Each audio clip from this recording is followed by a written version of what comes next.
The last 18 months have been some of the most extraordinary of my life. Maria and I have crisscrossed this entire state so many times we can't count. When we announced this campaign, we jumped into an old RV and we headed off to 95 counties in 95 days.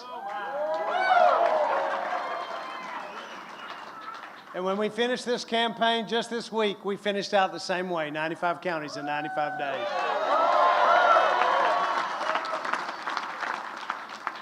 And we didn't do that because we like living in an RV. Have you seen the inside of our RV? We did it because we feel called to serve, and because we have a vision for the future of this extraordinary state that we wanted to share. And that's why we ran a positive campaign from the very beginning to the very last day.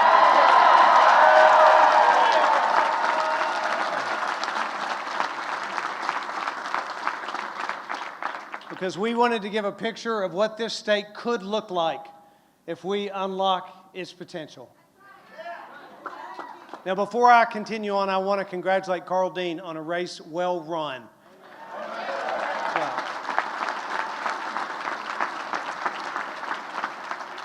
I know that it is a very difficult thing to run for governor, and it's tough to put yourself out there in front of the voters, but we need more engagement in this public discourse and not less. And he's to be commended for his commitment to Tennessee, and so I thank him for the race that he ran.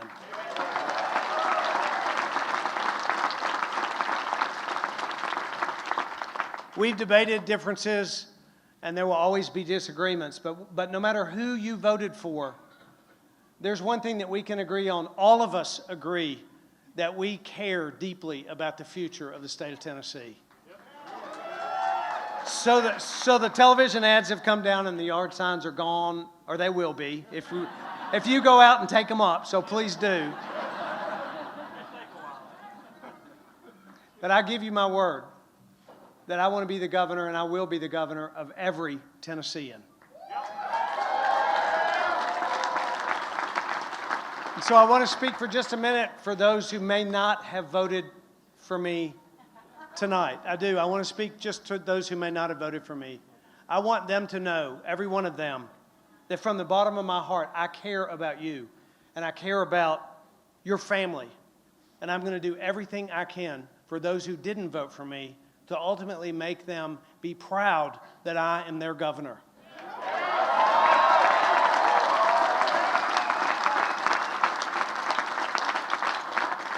Because I believe that Tennesseans, all Tennesseans, have more that unites us than divides us.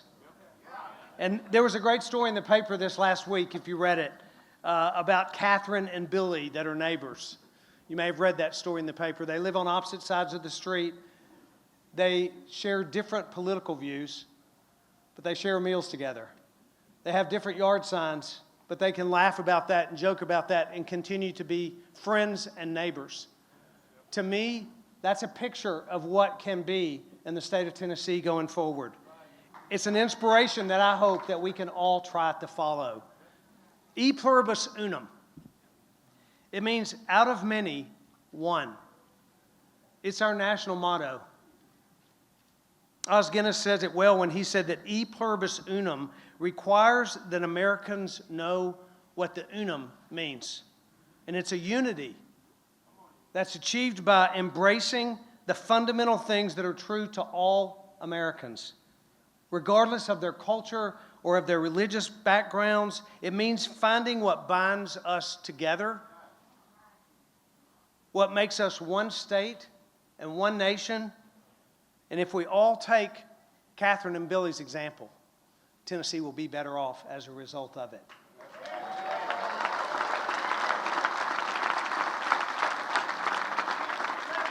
Over the course of this campaign, we've met Tennesseans from every walk of life.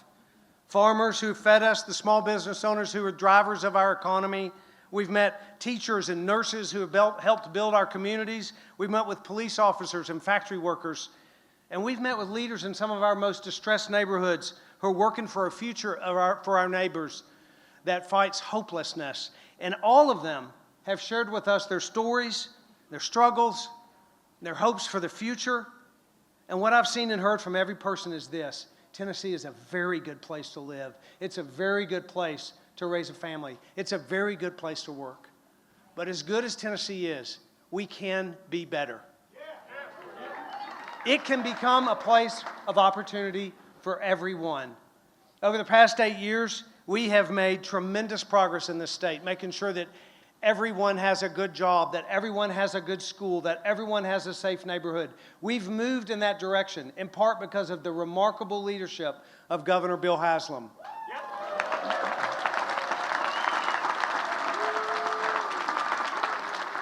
Governor Haslam and the General Assembly have moved this state forward. They have set us in the right direction, and I'm honored to be in the privileged spot of working on top of what has been built before us in leadership.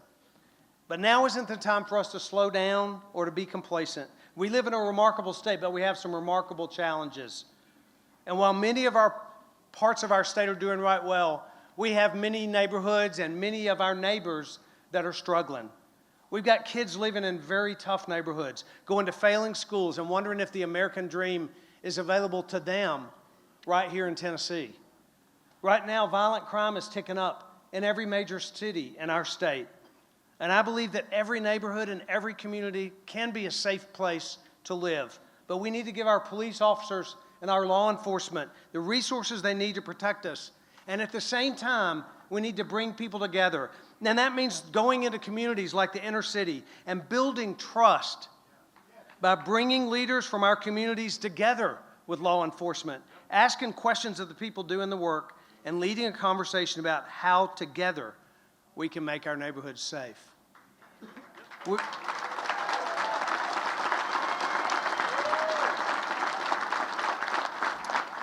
We also need a criminal justice system that not only punishes crime justly, but as I've worked in criminal justice nonprofits for many years, we need a system that gives offenders the skills and resources to re-enter society and not just re-enter prison.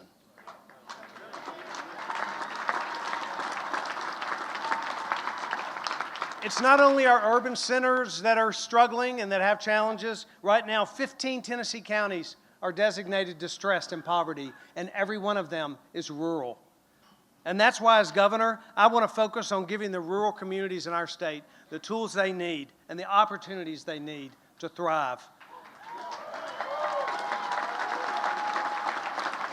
You've heard me talk about my rural roadmap, and you've heard about that. It's time to implement some of those reforms. We need to end the opioid epidemic that's ravaging, especially our rural communities.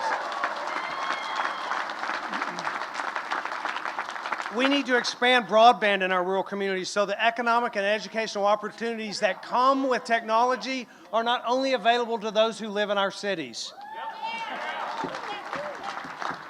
And we need to be sure that the agricultural industry, which is the largest segment of our economy, has the tools it needs to lead this nation. And our schools need work as well. Our schools are not where they need to be. Despite the steady improvement that we've had over the last few years, Tennessee schools are still at the bottom of schools nationwide.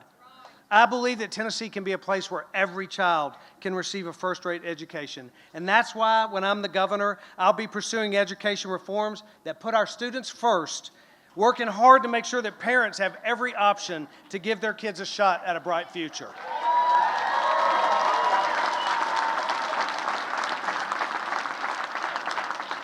These are just a few of the challenges that our state faces. There are many more. We know that every Tennessean needs to have access to high-quality health care that they can afford. We need to develop a plan that will provide just that. We know that every Tennessean needs to have access to a good job. We need to make certain that we're a business-friendly state that creates and supports businesses that create those jobs. We have some major challenges, but I believe that if we can embrace the opportunities ahead of us in the coming months and years, Tennessee can be the place that other states look to model how we address these challenges.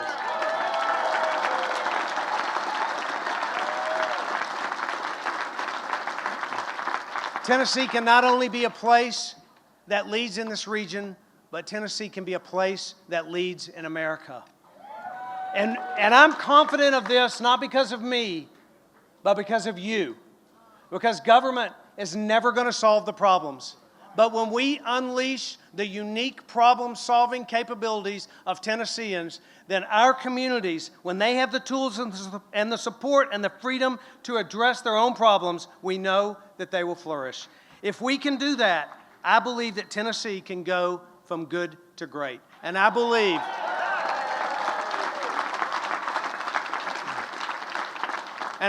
that Tennessee can lead the nation.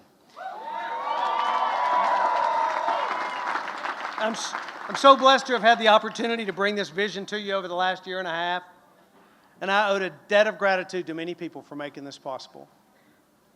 To our thousands of incredible volunteers, to those of you who put out signs and wore a t-shirt and wrote a check and came to an event, never could we have done this without your tremendous help. To the remarkable, extraordinary campaign staff of mine, the team, yes, our team that created one of the best campaigns in Tennessee history.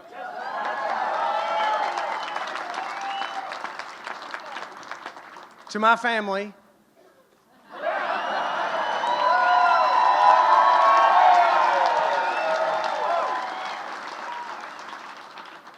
particularly to my children and their spouses, who sacrificed a lot in the year and a half to make this happen, and yet who have been fully supportive of me and Maria throughout this whole journey.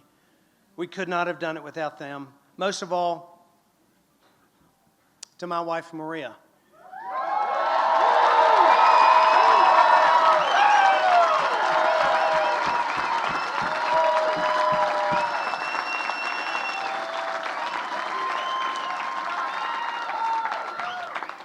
Who has been my constant source of strength and of encouragement, and who has shown me every single day what it means to love with all of your heart and all of your mind and all of your spirit and all of your strength. I could never have done this without Maria being by my side every county we went to, back and forth all across this state.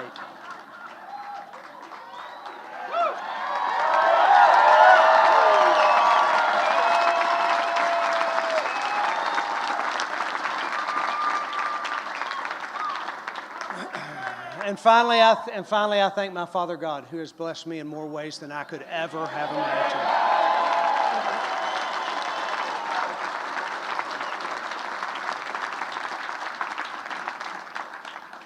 Let me say thank you again to the voters of Tennessee.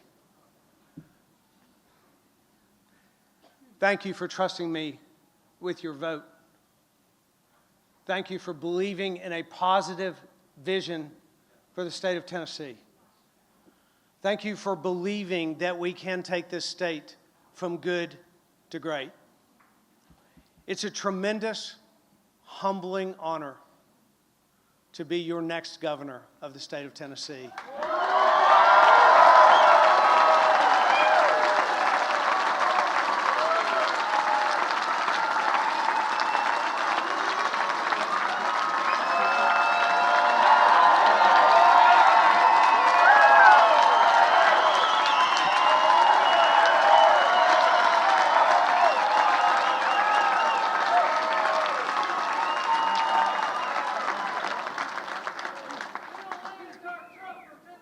But I promise you something, and as your next governor, I promise you, Tennesseans, that I will wake up every day thinking about how it is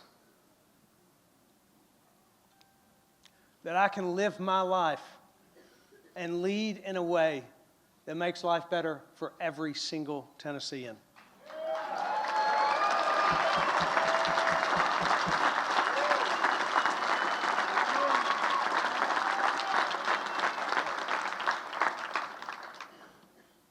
God bless you all. God bless the great state of Tennessee. Thank you. Thank you.